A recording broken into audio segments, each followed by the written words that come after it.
नमस्कार साथियों, प्यारे भाइयों बहनों, कैसे हैं आप सब। आशा करते हैं कि सब लोग मस्त होंगे। चलिए, आप सभी का स्वागत है chemistry point Purnia online platform में। आज जो लोग चैनल को सब्सक्राइब नहीं किया कर लीजिएगा। देखिए, लगातार हम आपके लिए एलिमेंट का लॉन्ग वीडियो आ रहे हैं। अगर कम से कम 30 भी एलिमेंट का आपको पूरा लॉन्ग फॉर्म याद है तो आप एकदम केमिस्ट्री के बादशाह हो गए भैया। तो चलिए, आज हम लोग ऑक्सीजन के बारे में पढ़ेंगे। आप पिछला लेक्चर में क्या पढ़ाए थे? नाइट्रोजन के बारे में है पढ़ाए थे ना। आज हम लोग क्या पढ़ेंगे? ऑक्सीजन के बारे में। अब भैया जान लो, हाँ जान लो, पूरा गलत ट्रैक पर नहीं जाना, पूरा पॉजिटिव ट्रैक पे जाना है आपको। पूरा एकदम पढ़ाई हो रही है, पढ़ाई के साथ साथ इंटरटेनमेंट भी हो रहा है। तो चलिए ऑक्सीजन की बात करें हैं। अगर कोई पूछेगा ऑक्सीजन के बारे में, सर जी बता दो संकेत यानी सिंबल बता दो, तो हम कहेंगे ऑक्सीजन हो। क्योंकि बहुत लोग कहते हैं कि सर जी हम ऑक्सीजन के बिना नहीं रह सकते, है ना। I can't live without oxygen, हम लोग ऑक्सीजन के बिना नहीं रह सकते हैं। लेकिन आजकल ऑक्सीजन नहीं हो रहेगा तो चलो, लेकिन आजकल के लड़का लड़की सब कहता हम तुम्हारे बिन नहीं रह सकते, तू हमारा ऑक्सीजन हो जान। तो भैया देखिए, वही ऑक्सीजन है कि जिसको हम लोग सांस के रूप में लेते हैं। और इसका परमाणु संख्या की बात करें यानी एटॉमिक नंबर की बात करें, परमाणु संख्या को जेड से लिखा जाता है। और जेड बराबर साथियों हो जाएगा 8, परमाणु संख्या 8। और अगर हम लोग परमाणु द्रव्यमान की बात करें यानी परमाणु द्रव्यमान इसका हो जाता है 16 ग्राम। इसको जब हम लोग सांकेतिक रूप में लिखेंगे तो ऑक्सीजन लिख दिया, ऊपर में परमाणु द्रव्यमान लिखा जाता है, नीचे में परमाणु संख्या लिखा जाता है। परमाणु संख्या 8 है तो प्रोटॉन भी हो जाएगा 8, इलेक्ट्रॉन भी हो जाएगा 8, लेकिन न्यूट्रॉन हो जाएगा ऊपर माइनस नीचे, यानी 16 में से 8 गया, कितना हो जाएगा 8। तो ये सारा चीज आप ऑक्सीजन के बारे में यहां तक देखें। अब ऑक्सीजन के बारे में अगर हम लोग इलेक्ट्रॉनिक विन्यास निकालें, ऑक्सीजन का परमाणु संख्या 8, तो कहेंगे 1s2 देखो, एस वाला में 2 इलेक्ट्रॉन भर दिए, 2 4 भर दिए, 4 यहाँ 8, टोटल हमको 8 इलेक्ट्रॉन भरना था, हमने भर दिया, आपने भी भर दिया। इसको के सेल बोलते हैं, इसको एल सेल बोलते हैं। क्योंकि ये सर अपने मन से कैसे के एल ले लेते हैं, कुछ लोगों का ये क्वेश्चन है। तो ये जो पहली 1 लगा हुआ है ना, तो पहली कक्षा हुआ, 1 का मतलब हुआ पहली कक्षा। और पहली कक्षा को हम लोग क्या बोलते हैं? के सेल। और दूसरी कक्षा क्या बोलते हैं? L cell. K cell, L cell. अब के सेल में ध्यान दीजिएगा, के सेल में 2 इलेक्ट्रॉन है, एल सेल में 6 इलेक्ट्रॉन है। तो 2 6 भी आप सेल के अनुसार इसका इलेक्ट्रॉनिक विन्यास बना सकते हैं। और अगर अपन लोग बात करें कि इसका अंतिम इलेक्ट्रॉन कहाँ गया, पी सब सेल में गया, तो ये पी ब्लॉक का तत्व है। पी ब्लॉक का क्या है? ये तत्व है।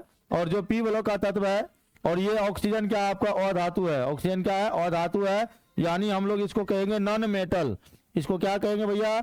Non metal. याद रखिएगा, नॉन मेटल, नॉन मेटल। और आवर्त सारणी में जब इसका स्थान देखोगे ना, पोजीशन, आवर्त सारणी लो और आवर्त सारणी यानी पीरियोडिक टेबल देखोगे, तो आवर्त सारणी में इसका स्थान देखोगे, तो स्थान माने क्या? वर्ग देखोगे, आवर्त देखोगे।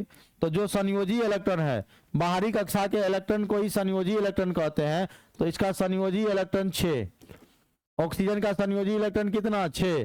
तो जिसका संयोजी इलेक्ट्रॉन 6 होता है उसकी संयोजकता कितना? 2 2 2, समझ रहे हैं।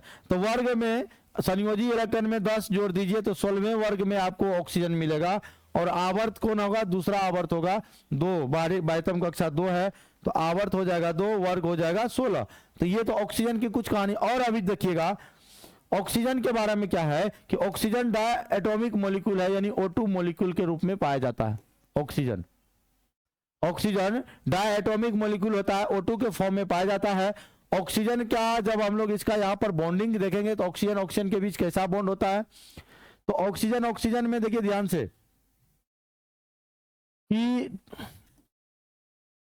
ऑक्सीकरण अवस्था की पहले बात कर ले। ऑक्सीकरण अवस्था, तो सामान्यतः ऑक्सीकरण संख्या बोले या अवस्था बोले तो -2 होता है, और कभी कभी -1 भी होता है, और कभी कभी -1/2 भी होता है। तो -2 तो ये जनरली यही लेना है, जनरली यही लेना है। और अगर पर ऑक्साइड कहीं आ जाता है तो पर ऑक्साइड के केस में ऑक्सीजन का चार्ज हो जाता है -1। और अगर कहीं सुपर ऑक्साइड आ